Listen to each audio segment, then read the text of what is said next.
2020 साल पूरी दुनिया एक भयानक महामारी की चपेट में थी, लेकिन इसी बीच यूरोप की सड़कों पर भड़क उठी एक और आग। जातिवाद, दमन, भ्रष्टाचार और भेदभाव के खिलाफ जनता की गरजती आवाज। लंदन, बर्लिन, स्लोवेनिया, क्रोएशिया, लोग कह रहे थे हम रुकेंगे नहीं, हम अजय हैं। 2020 की शुरुआत में पूरी दुनिया में फैल गया कोविड-19। यूरोप भर में लॉकडाउन शुरू हो गया, जिंदगी थम सी गई, लोगों की नौकरियां चली गई, स्वास्थ्य प्रणाली बुरी तरह चरमरा गई, समाज में गहरी असमानता उभर कर सामने आई। इसी बीच मई महीने में अमेरिका में एक अश्वेत व्यक्ति जॉर्ज फ्लॉयड की पुलिस हिरासत में मौत हो गई। उसके आखिरी शब्द थे आई कांट ब्रीथ। यह वाक्य सिर्फ अमेरिका में नहीं बल्कि पूरी दुनिया के दिलों में आग बनकर फैल गया, खास तौर पर यूरोप में, जहां कई प्रवासी, अल्पसंख्यक और हाशिए पर जीने वाले लोग सालों से भेदभाव का सामना कर रहे हैं। United Kingdom, France, Germany, Belgium, Netherlands, हर जगह फैल गई BLM यानी ब्लैक लाइव्स मैटर आंदोलन की लहर। लंदन, हजारों लोग इकट्ठा हुए पार्लियामेंट स्क्वायर में।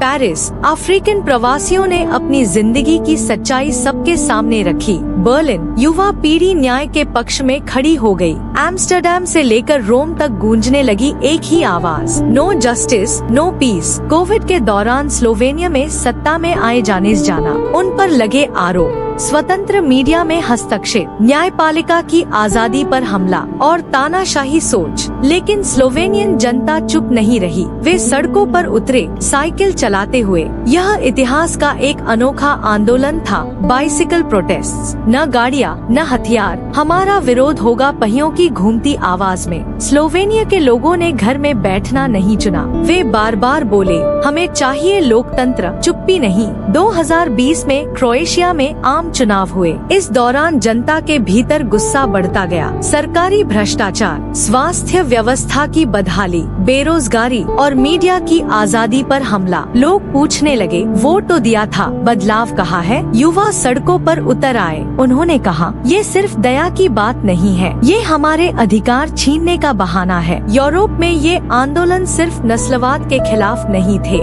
ये थे एक सामाजिक जागरूकता के प्रतीक। जहां आवाज उठी पुलिस की हिंसा के खिलाफ, प्रवासियों के साथ भेदभाव के खिलाफ, राजनीतिक तानाशाही के खिलाफ, आर्थिक असमानता के खिलाफ, महिलाओं की सुरक्षा के लिए और LGBTQ अधिकारों के समर्थन में। फ्रांस में अफ्रीकी मूल के एक छात्र ने कहा हम सिर्फ विदेशी नहीं हैं, हम इस देश का हिस्सा हैं, हमारी आवाज को चुप नहीं कराया जा सकता।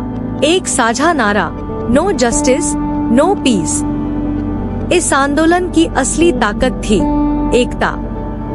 भाषाएं अलग थी, देश अलग थे, समस्याएं अलग अलग थी, लेकिन मकसद एक ही था, न्याय। लोगों ने कहा हम सत्ता के आगे झुकेंगे नहीं, हम खून खराबा नहीं चाहते, लेकिन हम चुप भी नहीं बैठेंगे। हम अजय हैं।